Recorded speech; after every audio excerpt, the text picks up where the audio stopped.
You're only here because I felt sorry for you. My mother's voice cut through the clink of silverware. She didn't even look at me as she slid two glossy envelopes across the table. My brother snatched them like a child on Christmas morning. First-class tickets. Destination, Tokyo. The table buzzed with his excitement. "Finally! Japan!" he laughed, waving them like trophies. I didn't say a word, just kept my fork steady, the taste of betrayal settling on my tongue heavier than any meal. My bonus. My sacrifice. Months of 12-hour shifts, all swallowed into paper they'd never intended for me. I smiled faintly, cleared my plate, stood up, and left. That wasn't the first time they carved me out of the picture.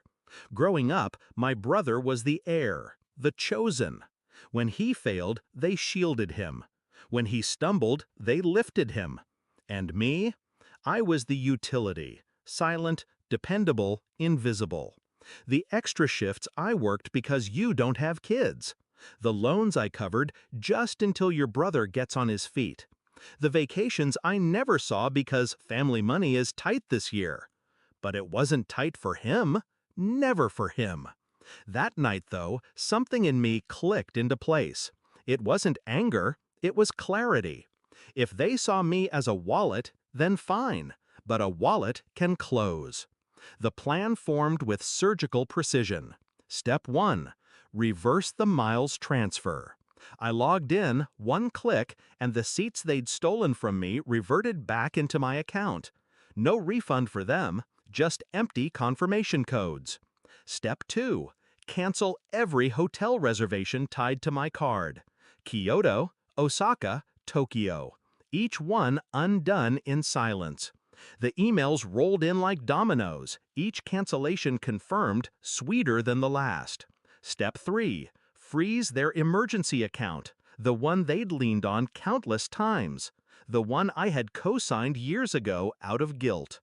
I called the bank, verified my identity, and locked it down with the same calm tone one uses to order coffee. By midnight, their entire trip was a ghost. Morning brought the storm.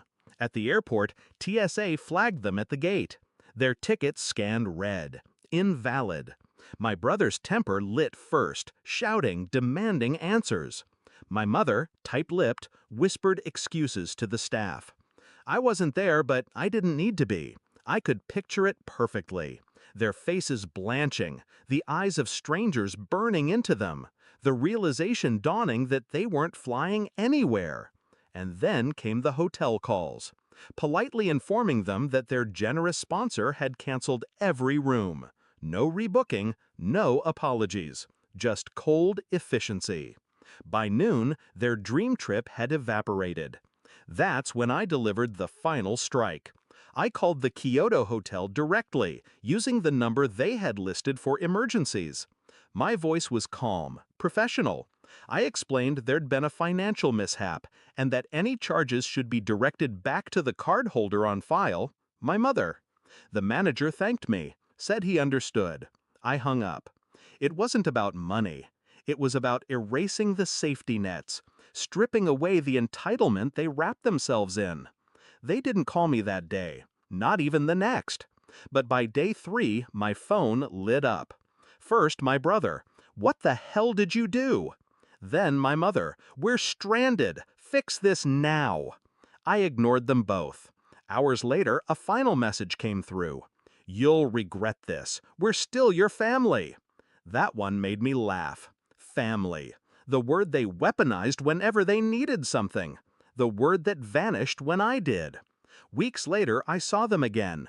Their tans gone, their smiles cracked. They had no photos to show, no stories to tell, just bitterness clinging to them like a second skin. My mother confronted me in the kitchen. "You embarrassed us. Do you understand? You left us humiliated." I met her gaze, steady. "No. I left you exposed." There's a difference. Her mouth opened, but no words came. For once, she had nothing to throw at me. Here's what they'll never admit out loud. That trip was supposed to be their victory lap. a celebration of favoritism dressed as family bonding. They thought they could use me, discard me, and still take off smiling at 30,000 feet. But planes don't leave the ground when the foundation rots. I didn't ruin their trip. I simply reminded them whose name had paid for it, whose silence had carried them all these years, and how quickly that silence could turn into action. Now, when they look at me, I see something new in their eyes. Not love, not even hate, fear.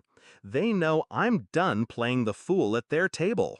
They know the wallet has teeth. Do I regret it? No. I regret waiting this long.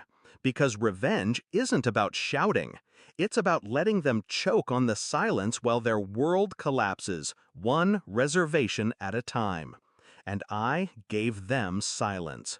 The kind that echoes. The kind they'll never forget.